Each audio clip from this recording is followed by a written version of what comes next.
Hello एनिम lovers, कैसे हो? I hope कि तुम सब अच्छे ही हो। तो यार, जिन लोगों ने अभी तक मेरा चैनल सब्सक्राइब नहीं किया, सब्सक्राइब कर लो और वीडियो को लाइक नहीं किया तो वो भी कर देना। तो चलो स्टार्ट करते हैं आज का एपिसोड। तो पिछले एपिसोड में हमने ये देखा था कि शाओसिंग लू किरिन को सेकंड एडवाइस देता है और उसके बाद वो रुई और क्वी को मारने के लिए आगे बढ़ता है। तो अब आगे और अब हमें कुछ साल पहले की स्टोरी बताई जाती है, जहाँ पे इस इंसान ने उसी ग्रीन कलर के सोल जज प्लेट को पकड़ा होता है और हमें यहाँ पे बताया जाता है कि ये सोल जज प्लेट एक प्रकार का सोल वेपन है और ये अपने ऑनर को उसके यादों के हिसाब से चेंज कर देता है। और ये जो सोल जज प्लेट है वो माउंटेन पे स्थित लूजिया विलेज के शाखा के पहले डीन का है, जिनका नाम था होंगयुन लू। सोल जज प्लेट के अनुसार मुर्दों को चलाने की स्किल दो क्लेन्स के पास थी। पहली द लूजिया विलेज जो कि पर्पल माउंटेन पे है और दूसरी मो फैमिली जो कि कैपिटल सिटी में है। और होंगयुन लू लूजिया फैमिली के मेन थे और लियांग चेंग मो फैमिली के हेड थे। और इन दोनों फैमिली के पास कई सारे और भी टेक्निक्स थे। इनमें से जो मो फैमिली था वो ज़ॉम्बीज में से उनकी पावर्स को निकाल लेता था और ज़ॉम्बीज को बना भी सकता था। और वहीं पे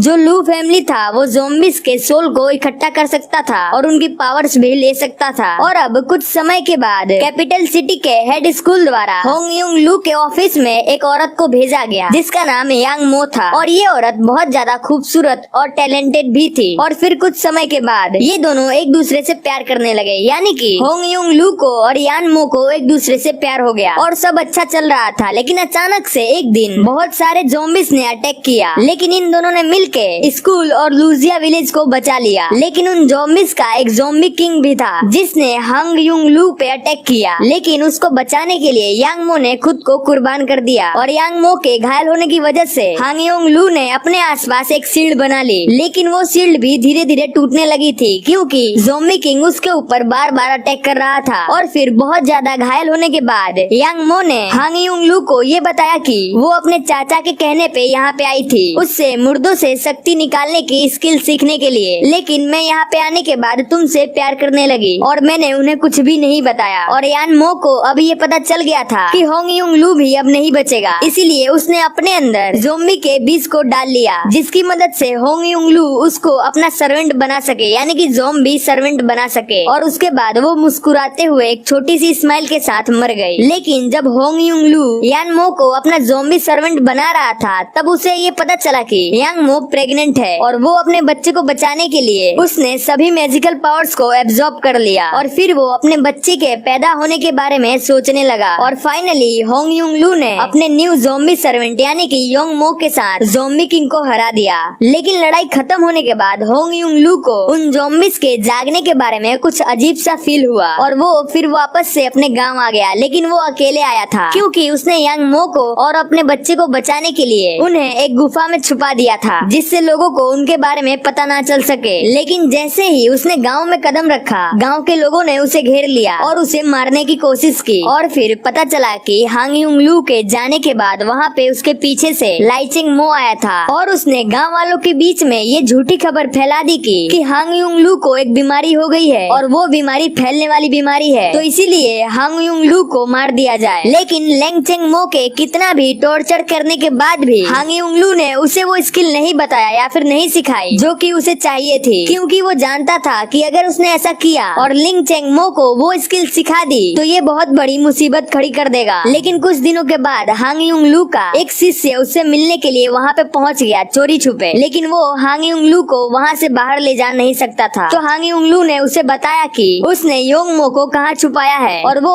यांग मो के अंदर के बच्चे को सुरक्षित रखे और उसे वहाँ से कहीं दूर ले जाए। और साथ में होंगयुन लू ने अपने शिष्य को ये भी बताया कि लिंगचेंग मो ने गांव वालों से ये झूठ बोला है कि मेरी ये आखिरी ख्वाहिश है कि सारे शवों को यानी कि जितने भी मुर्दे हैं या फिर जितने भी लोग मरे हैं उन सभी को बैक माउंटेन पे दफनाया जाए। और उसके बाद होंगयुन लू ने अपने शिष्य से ये कहा कि यांग मो की बॉडी को वहीं पे दफनाना और मुर्दों के इस स्किल को मोयोंग की बॉडी के साथ ही रख देना। और जब लीचिंग मो के सिपाही वहाँ पे ना हो तब तुम मोयोंग की बॉडी से मेरे बच्चे को निकाल के वहाँ से लेके चले जाना। और अब हमारी कहानी वापस से प्रेजेंट में आ जाती है। शाओसिंग लू किरिन से कहता है कि वो बेबी कोई और नहीं बल्कि तुम थी किरिन, और तुम्हारे पेरेंट्स ने सभी स्कूल को और पूरे विलेज को खुद मर के बचाया था। और उसके बाद शाओसिंग लू उस ग्रीन प्लेट को किरिन को दे देता है और कहता है कि वो लोग मरने के ही काबिल हैं। और यहाँ पे हमें पता चलता है कि शाओसिंग लू ने रुई को और लकवी को मार देता है और किरिन ये देख के बहुत ज्यादा चौंक जाती है कि उसने उन दोनों को मार दिया। फिर शाओसिंग लू कहता है कि अब तुम्हें कैसा महसूस हो रहा है जब ये लोग मारे गए। तो किरिन सोचती है कि मेरे सामने ये लोग मर गए हैं तो मुझे बहुत ही ज्यादा अच्छा लग रहा है। लेकिन शाओसिंग लू किरिन से कहता है कि अगर तुम्हें इतने से सेटिस्फेक्शन नहीं मिलता तो मेरे पास तुम्हारे लिए कुछ और भी है, और तुम्हारे माता पिता के साथ जो हुआ उसमें उनका कोई हाथ नहीं था। तो चलो अब उसे मारते हैं जो कि तुम्हारे माता पिता के मरने के कारण में से एक था। और उसके बाद शाओसिंग लू एक चुटकी बजाता है और उसके चुटकी बजाते ही एक शैडो आता है जो कि शाओसिंग लू का ही शैडो होता है, और उसने अपने साथ में एक इंसान को भी लाया होता है, जिसे देख के किरिन हैरान हो जाती है। और फिर शाओसिंग लू अपने शैडो से कहता है ठीक है अब तुम चले जाओ। तो उसका शैडो वहाँ से चला जाता है और ये जो आदमी होता है उसका नाम होता है गोऊ। यार ये कैसा नाम है गोऊ, बहुत ही अजीब नाम है। चलो कोई बात नहीं, इसका नाम गोऊ होता है जो कि लुजिया विलेज का वुड कटर यानी कि लकड़ी काटने वाला होता है। और फिर शाओसिंग लू उसको होश मिलाता है तो वो कहता है कि आखिर मैं कहाँ हूँ। और फिर वो कहता है किरिन तुम। फिर वो शाओसिंग लू से चिल्ला के कहता है कि मैं तो यहाँ पे लकड़ी काट रहा था लेकिन मुझ पे बहुत सारे ज़ॉम्बीज़ ने अटैक कर दिया जिसकी वजह से मैं यहाँ पे छुपता फिर रहा हूँ। तो तुम मुझे अब प्रोटेक्ट करो और मुझे मेरे गाँव वापस ले चलो यानी कि विलेज में वापस ले चलो। लेकिन शाओसिंग लू उस आदमी के कपड़े को पकड़ के उसे उठा लेता है और कहता है कि तुम्हारा मतलब क्या है। और अब यहाँ पे शाओसिंग लू ये बताता है कि इसी आदमी के पापा का हाथ किरिन के पापा को मारने में था, और जिसने किरिन को पाला है उसके ऊपर तुम्हारे फादर ने ये आरोप लगाया था कि वो मुर्दों के साथ गलत चीजें करते हैं, क्योंकि तुम्हारे फादर ने उनको उस समय देख लिया था जब वो किरिन की माँ के अंदर से किरिन को निकाल रहे थे, और तुम किरिन को हमेशा इस चीज के लिए चिढ़ाते भी थे। तो वो आदमी कहता है कि मैं तो बस मजाक करता था। फिर शाओसिंग लू उस आदमी से गुस्से में कहता है कि तुम्हारा परिवार बहुत बड़ा बदमाश है, लेकिन फिर भी किरिन ने तुमसे कभी नाराजगी नहीं जताई। तो वो आदमी कहता है कि हे डूड थोड़ा अच्छे से बात करो मेरी फैमिली के बारे में। और फिर वो गुस्से में आके कहता है कि मैं बॉडी कल्टीवेटर के लेवल 5 पे हूँ, जिसे सुन के शाओसिंग लू अजीब सा मुंह बना लेता है और सोचता है ये मुझे डराने की कोशिश कर रहा है। लेकिन शाओसिंग लू को इस तरीके से देख के वो आदमी कहता है कि तुम अब डर गए ना, तो चलो अब मुझे छोड़ दो वरना मैं तुम्हें मारूंगा। लेकिन फिर शाओसिंग लू कहता है कि मैं तुम्हें छोड़ दूं, अच्छा। और उसके बाद वो उस आदमी को जमीन से घसड़ाता हुआ दूर किरिन के पास फेंक देता है और कहता है कि ये तुम्हारा है किरिन। और इसी के साथ हमारे इस एपिसोड का दी एंड यही होता है। अगर आपको वीडियो अच्छी लगी हो तो प्लीज लाइक करना ना भूले, और अगर आपने पहले के एपिसोड्स नहीं देखे तो लिंक डिस्क्रिप्शन में है, वहाँ से चेकआउट कर सकते हो। तो मिलते हैं अगले एपिसोड में।